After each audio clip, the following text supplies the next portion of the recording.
गर्मी की छुट्टियां शुरू हो गई है और टाइम है बहुत सारी मस्ती और नए नए एक्सपीरियंसेस का। और ऐसा ही एक एक्सपीरियंस आपको मिल सकता है सेलिंग से। आज ब्रांड बाजार समुद्र के लहरों पर झूलते हुए आपके लिए क्या खबरें लाया है, देखते हैं। ब्रांड्स अब कम बजट वाली फिल्मों से भी जोड़ रहे हैं नाता। सस्ती मगर क्रिएटिव मार्केटिंग फिल्मों को बना रही है खास। जबोंग बना रहा है खुद को एक वन स्टॉप फैशन डेस्टिनेशन। कैसे जानेंगे मार्केटिंग एंड आई में। देश के सबसे बड़े creative ad fest Goa fest के सामने क्या है चुनौतियां। लेकिन सबसे पहले इस हफ्ते की सबसे बड़ी खबर, एडवर्टाइजिंग जगत के सबसे बड़े मर्जर की फाइनल डील पर सील नहीं लग पाई है। पुब्लिसिस और ओमनिकॉम ग्रुप का विलय अब नहीं होगा। ये विलय होना 2013 में तय हुआ था और 2013 के अंत तक डील को पूरी तरह सील करने की बात थी। लेकिन $35 बिलियन का ये मर्जर अब नहीं होगा। इसके लिए दिया गया समय खत्म हो गया है। डील के 9 महीने बाद भी टैक्स और रेगुलेटरी कानूनों को लेकर कई सारे मुद्दे सुलझे नहीं हैं। इसीलिए दोनों कंपनियों ने एक साझा स्टेटमेंट में इस टाई अप को पूरा न कर पाने की बात कही है। विशेषज्ञों का मानना है कि शुरुआत से ही ये काफी कॉम्प्लेक्स डील थी। दोनों कंपनियों का कल्चर एकदम भिन्न है। पुब्लिसिस फ्रेंच और ओमनिकॉम एक अमेरिकन कंपनी। वही पोजीशन और सीनियर रोल्स को लेकर भी कई विवाद रहे, जिनकी वजह से इस विलय में अड़चने आई।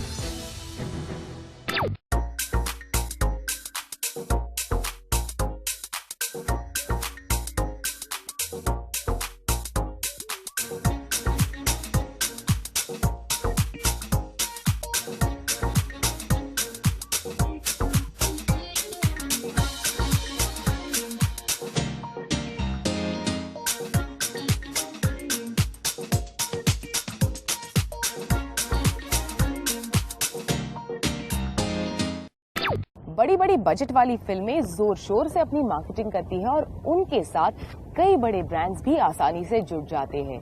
लेकिन आजकल छोटी कम बजट वाली फिल्में भी नए नए अंदाज में अपनी मार्केटिंग कर रही है और उनके साथ कई बड़े ब्रांड्स भी जुड़ रहे हैं।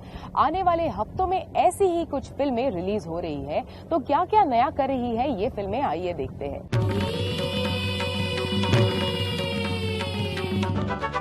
देश में एनिमेशन इंडस्ट्री की हालत भले ही खस्ता हो, ग्रीन गोल्ड एनिमेशन को उत्साह और शक्ति मिलती है भीम से। छोटा भीम के ये निर्माता 2012 से लगातार एक एनिमेशन फिल्म हर साल बना रहे हैं और ये फिल्में बॉक्स ऑफिस पर भी जलवा दिखा रही हैं। इस साल ये लेकर आए हैं माइटी राजू रियो कॉलिंग और इस बार इस एनिमेशन फिल्म को बाहर से ही नहीं, ब्रांड्स इसका हिस्सा बनकर भी सपोर्ट कर रहे हैं।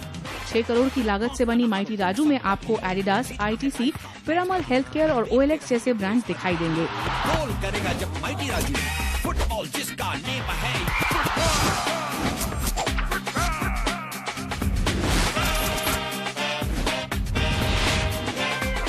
इसमें हमने कहानी में जहाँ पे सीन्स थे वहाँ पे इंटीग्रेशन करा है। जैसे राजू अपनी मदर के साथ शॉपिंग के लिए जा रहा है तो वहाँ पे ही buys a perfume of jungle magic. Football की कहानी है सारी picture, it is all about football right through up and out. तो फुटबॉल में जो सारा गेयर था वो एडिडास का था, चाहे वो शूज़ थे, चाहे वो उसकी टी शर्ट्स थी। इसके अलावा जो भी इन फिल्म ब्रांडिंग हुई है, जैसे स्टेडियम का शॉट है तो वहाँ होर्डिंग्स होती हैं। ऐसा नहीं है कि भाई it is too loud, but it has got sunk in the story very well and it will convey a very big mileage to all our brand partners. मालिक किधर है? यार को चंदा उन्दा नहीं मिलेगा। चंदा भी नहीं चाहिए और बिजली भी नहीं चाहिए, खरीदने आए ले। क्या हो? स्केट। वहीं स्टैनली का डब्बा से डायरेक्शन की शुरुआत करने वाले आमोल गुप्ते की इसी हफ्ते रिलीज हुई फिल्म हवा हवाई का साथ दिया HDFC लाइफ ने।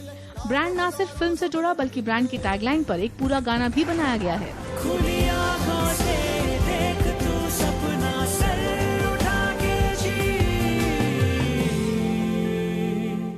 ये एक बहुत ही सिम्बायोटिक रिलेशनशिप है जहाँ पर जो मैं करता हूँ उसकी वैल्यू मेरे ब्रांड पार्टनर को है, और मुझे मेरे ब्रांड पार्टनर के बारे में बहुत रिस्पेक्ट है, क्योंकि उन्होंने मेरा हाथ ऐसी जंक्चर पे थामा जहाँ पे मुझे ज़रूरत थी एडवर्टाइजिंग की, विज्ञापन की, और सही वक्त पर जो हाथ पकड़े वही तो दोस्त है।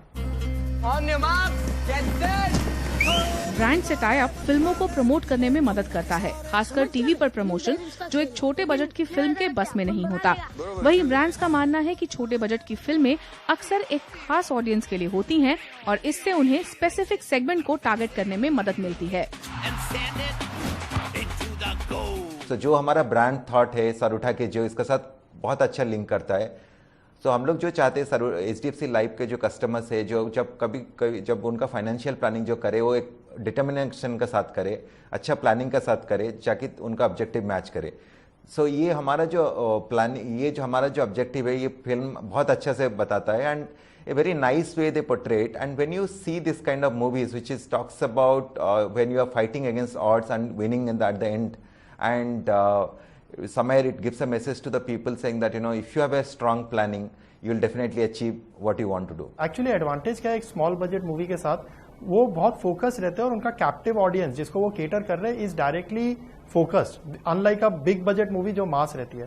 तो इस मूवी के साथ भी एडवांटेज ये है कि दे आर क्लियरली फोकस्ड उन बच्चों के लिए जो एक्सपेरिमेंटिव है और बेसिकली बच्चों के लिए है, और हमारा ब्रांड भी बच्चों के लिए है। तो the tie-up is a very meaningful tie-up, and that is why I think काफी ब्रांड्स आजकल स्मॉल बजट मूवीज को प्रेफर करती है, क्योंकि कैप्टिव ऑडियंस बहुत क्लियरली डिफाइंड रहता है उसमें। काउंटडाउन करेगा 1 महीना राजस्थान और 6 महीने सेट, होली के बाद निकलना है। होली कब है? कब है होली? कब है होली? छोटे बजट की फिल्मों का प्रमोशन अधिकतर सिर्फ BTL एक्टिविटीज से होता है, लेकिन अब डिजिटल मीडियम इनके लिए कारगर साबित हो रहा है। 6 जून को रिलीज होने वाली फिल्म फिल्मिस्तान ने ब्रांड से टाई अप के अलावा अपनी मार्केटिंग के लिए कुछ एकदम अलग चीजें की हैं। फिल्म की खास वेबसाइट बनाई गई है www.filmistan.in। आप इंटरनेट पर खुद का पासपोर्ट बना सकते हैं, जाहिर है सिर्फ फिल्मिस्तान जाने के लिए, और रिलीज से पहले फिल्म देखने वाले लकी विनर भी बन सकते हैं। We've created some really cool videos. We've done a very interesting contest, and we've made a Main Filmistani website, and we've done a contest which is really, sort of done really well for us. And in that, again, the main underlying theme is love for the movies, and how passionate are you about your movies. तो ये actually इस picture की हमने खाली 2 चीजें अभी तक reveal करी हैं, and going forward all the videos, the virals, the entire campaign that we plan to unfold on this film is pretty much around the theme of loving cinema and having fun with it. HDFC life ने भी हवाई को digital माध्यम पर खासकर YouTube पर promote किया। इसी तरह मॉल में इवेंट्स के अलावा माइटी राजू रियो कॉलिंग का प्रचार डिजिटल माध्यम पर भी जोर शोर से किया जा रहा है। फिल्म के गायकों के साथ लाइव चैट से लेकर राजू को कैसे ड्रॉ करना है, ये सब हो रहा है YouTube पर। इन फिल्मों को उम्मीद है कि डिजिटल माध्यम पर मार्केटिंग और ब्रांड से टाई अप बॉक्स ऑफिस पर इन्हें सफलता दिलाने में अहम भूमिका निभाएंगे। ब्रांड बाजार में अभी वक्त है छोटे से ब्रेक का। आगे देखेंगे कि कैसे ऑनलाइन शॉपिंग डेस्टिनेशन जबोंग बढ़ा रहा है अपने ब्रांड की साख।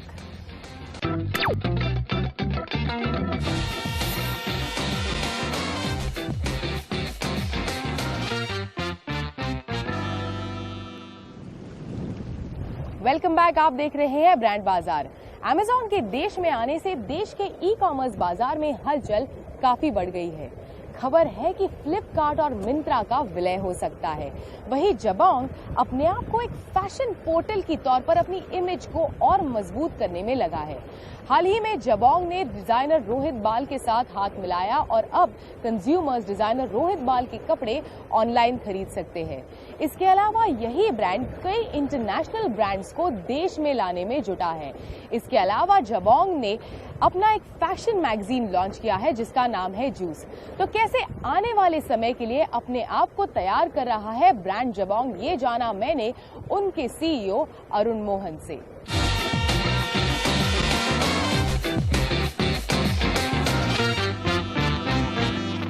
अरुण, वेलकम टू ब्रांड बाजार। सबसे पहले मुझे आपसे जानना है कि पिछले कुछ सालों में ई कॉमर्स काफी तेजी से बढ़ा है, तो इस ग्रोथ के साथ आपने ब्रांड जबोंग को किस तरह से इवॉल्व किया है? अगर आप देखें तो इंडिया में ई कॉमर्स का शेयर लेस देन 1% है, ठीक है, और चाइना में ये परसेंट है 5 to 6% of overall retail is e commerce, Europe also 8%, US also तकरीबन उसी 7-8% का नंबर है। तो बेस बहुत स्मॉल था और सो इसकी वजह से ग्रोथ एक्सपोनेंशियल था ई कॉमर्स इंडस्ट्री का। And if we take perspective of Jabong, again we're very very satisfied with our position because our brand building has been focused on one thing, is to basically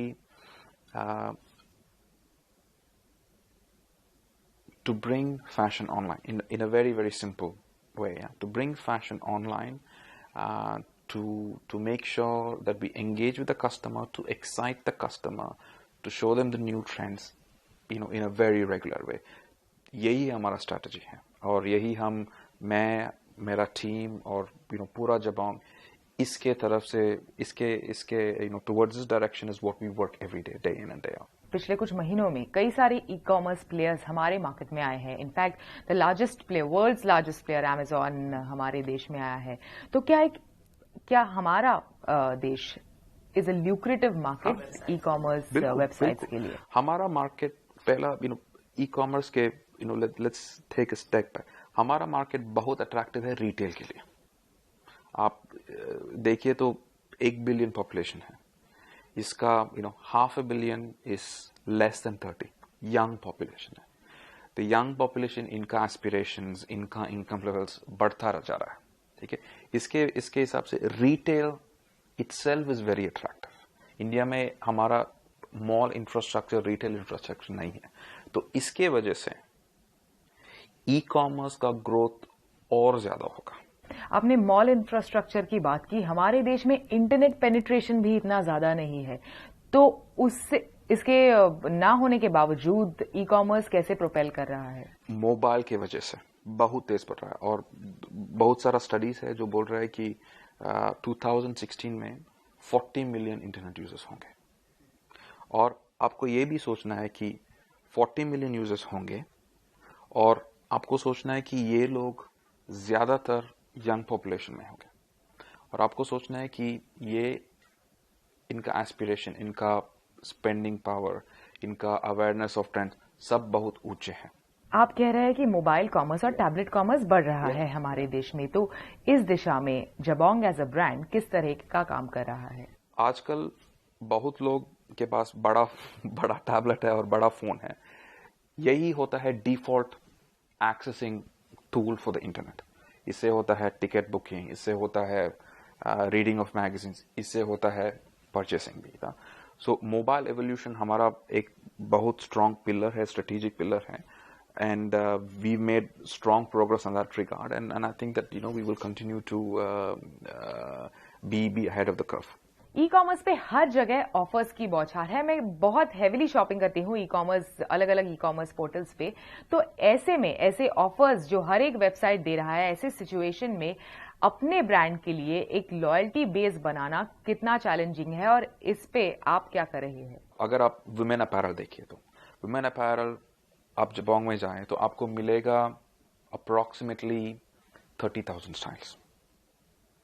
30,000 styles, 85%, 90% from current season merchandise, spring summer 14।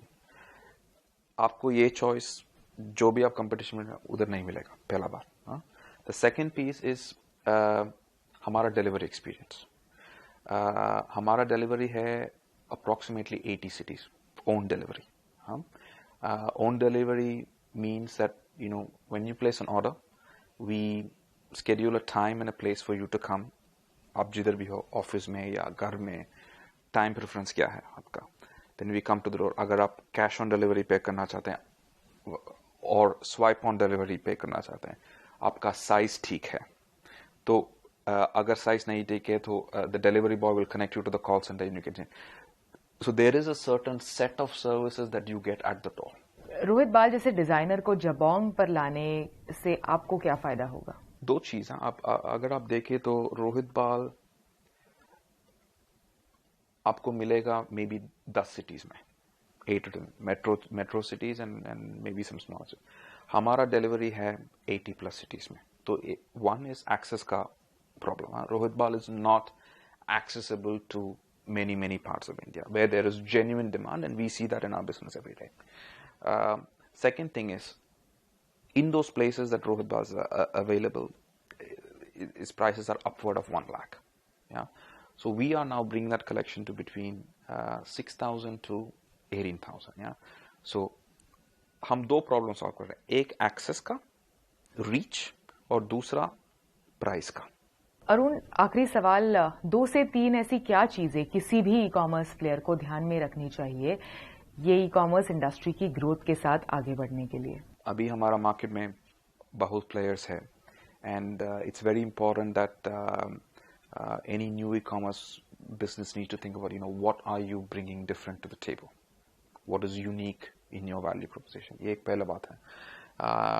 The second thing is from मेरे हिसाब से Indian consumer बहुत expectation बहुत है. From this perspective, I think that customer service excellence is a very important piece. Arun, thanks for speaking to Brand Bazaar. Thank you. Brand बाजार में अभी वक्त है एक छोटे से ब्रेक का. आगे देखेंगे क्यों कम हो रहा है गोवा फेस्ट का जलवा.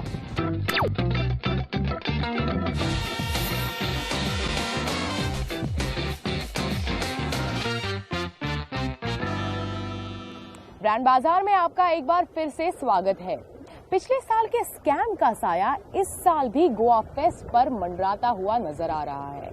इस साल देश की 6 top creative agencies Goa fest में पार्टिसिपेट नहीं कर रही है. पिछले साल के मुकाबले इस साल एंट्रीज में भी कमी देखी गई है और मार्केटर्स भी इस फेस्टिवल को लेकर ज्यादा उत्साहित नहीं है. तो क्या इस सब के बीच गोवा फेस्ट नए मुकाम हासिल करने में कामयाब रहेगा? आइए जानते हैं. Ogilvy and Mather, McCann World Group, BBDO, Grey, Leo Burnett और Creative Land Asia, ये सब इस साल गोवा फेस्ट में हिस्सा नहीं ले रहे हैं. पिछले साल गोवा फेस्ट में क्रिएटिव और मीडिया मिलाकर एबी अवार्ड्स के लिए लगभग 4800 एंट्रीज थी.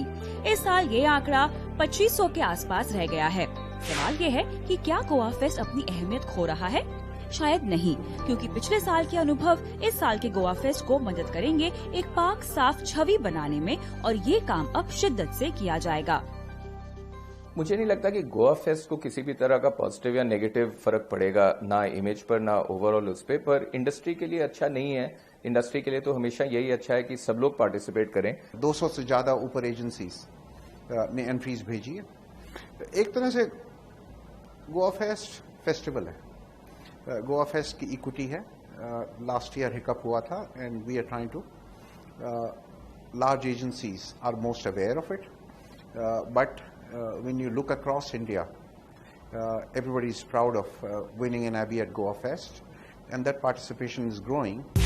तो फिर क्या वजह है कि इस साल पार्टिसिपेशन कम हो रहा है? क्या गोवा फेस्ट और कांस की तारीखें नजदीक होने से ऐसा हो रहा है, या फिर एजेंसियों के ऊपर अवार्ड एंट्री बजट को लेकर दबाव है?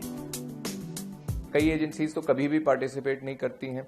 कई एजेंसीज ऐसी हैं जिनका जिस साल अच्छा काम नहीं होता उस साल वो काफ़ी कन्वीनियंटली पार्टिसिपेट नहीं करती हैं. ऐसा भी है कि बजट्स की सबको दिक्कत है, क्योंकि ओवरऑल इंडस्ट्री में डिफिकल्ट टाइम से गुजरी है. तो ऐसा है कि कईयों के पास बजट नहीं है और कई एंटर नहीं करेंगे. बजट तो हर जगह बजट की तंगी है ही. हाँ, अगर आप मई में करेंगे, कान के पास करेंगे, तो बजट पे थोड़ा प्रेशर आएगा. इसके अलावा क्यूरियस एक राइवल अवार्ड शो के रूप में सामने आया है. इसे कई बड़ी एजेंसी से पार्टिसिपेशन मिला है. D&AD जो क्यूरियस अवार्ड्स करता है, वो अपने जजिंग प्रोसेस और निष्पक्षता के लिए जाना जाता है. अवार्ड तो इंडिया में एक नहीं 100 प्रकार के होते हैं. किसी को भी देखो, आजकल हर जगह पे अवार्ड होने शुरू हो गए हैं, तो उससे गोवा फेस्ट को कोई फर्क नहीं पड़ता. इस बार गोवा फेस्ट के जजिंग प्रोसेस में काफी सुधार किया गया है और ये तय हुआ है कि ज्यूरी का फैसला ही अंतिम फैसला होगा. पूरे प्रोसेस को ट्रांसपेरेंट बनाने के लिए अवार्ड्स की शॉर्ट लिस्ट को एड क्लब की वेबसाइट पर डाला जाएगा. इस साल असल में पूरे गोवा फेस्ट में फॉर्मेट में काफी सारे चेंजेस दिखेंगे. जैसे इस साल 3 दिन ये फेस्टिवल डेलीगेट्स के लिए खुला रहेगा और पिछले साल की तरह इस साल भी कई मार्केटर्स यहाँ डेलीगेट्स के साथ अपने विचार शेयर करेंगे. Agency heads, national creative directors को रिक्वेस्ट किया कि आप अपनी टीम्स को बुलाइए और जरा ब्रेनस्टॉर्म कीजिए और सजेशन दीजिए कि वो किसे सुनना चाहेंगे। तो बहुत सारे सजेशन आए। उनका आइडिया कॉमन था कि इंडिया में भी मीडिया सीन बदल रहा है, एडवर्टाइजिंग सीन बदल रहा है, और उस एरिया में जो लोग सक्सेस अचीव कर रहे हैं, अगर वो एडवर्टाइजिंग इंडस्ट्री के पार्ट भी नहीं है फॉर्मली, तो हम उन्हें सुनना चाहेंगे। तो अभी आप जानते हैं कि पॉलिटिक्स में डिजिटल मीडिया का बहुत यूज हो रहा है। हाँ, तो हम नेम अनाउंस नहीं कर रहे हैं, लेकिन एक बहुत बड़ा स्पीकर वहां से लाएंगे। 2 नई कैटेगरीज प्रोमो एक्टिवेशन और पीआर को भी इस साल अवार्ड्स का हिस्सा बनाया गया है। इस साल से ये अवार्ड्स ब्रॉडकास्टर्स और पब्लिशर्स के लिए भी खुल गए हैं। और तो और, भले ही एजेंसियां अवार्ड में हिस्सा नहीं ले रही, लेकिन वो अपने डेलीगेट्स गोवा फेस्ट में जरूर भेज रही हैं।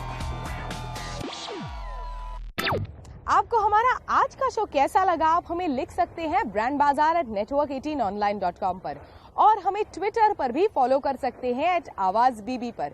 फिर मिलेंगे अगले हफ्ते इसी दिन इसी समय सिर्फ CNBC आवाज पर। तो मैं शिवानी एक्वा सेल की सेलिंग यार्ड से लेती हूँ विदा।